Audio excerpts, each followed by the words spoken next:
तुमच्या चेहऱ्यावर खूप सारे पिंपल्स येत आहे.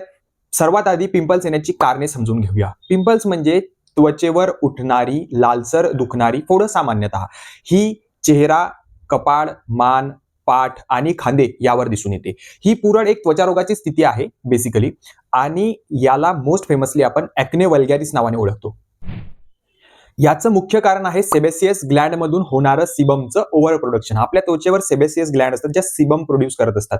जर याच्यातून अतिशय जास्त सिबम प्रोड्यूस व्हायला लागलं तर ते त्या पोर्सला क्लॉग करते, ब्लॉक करते आणि तिथं पिंपल्स यायला लागतात.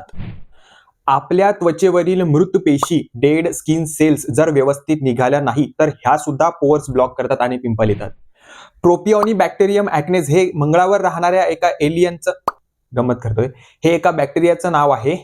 पोर्समध्ये हे बॅक्टेरिया वाढतात आणि सूज असणारे, पस असणारे पिंपल्स तयार होतात. विशेषतः टीनेज वयामध्ये हार्मोनल इम्बॅलन्समुळे टेस्टोस्टेरॉनचं प्रमाण वाढलं तर ऑइलचं ओव्हर प्रोडक्शन होते आणि ऑइलचं ओव्हर प्रोडक्शन झाल्यामुळे पिंपल्स येतात. त्वचेच्या आरोग्यावर परिणाम करणाऱ्या गोष्टींपैकी 3 महत्त्वाच्या गोष्टी: जंक फूड, स्ट्रेस आणि झोपेचा अभाव. अयोग्य स्किन केअर प्रोडक्ट्स. माझ्या त्वचेचा टाईप जाणून न घेता जर मी भलतेच स्किन प्रोडक्ट्स यूज करायला लागलो तर ते सुद्धा पिंपल येण्याला कारणीभूत ठरतात. मित्रांनो, ही झाली पिंपल येण्याची कारणे. समोरच्या व्हिडिओमध्ये आपण बघणार आहोत पिंपलसाठी उपाय काय करायचे. अशाच आरोग्यविषयक टिपांसाठी फॉलो करायला विसरू नका. We are in this together.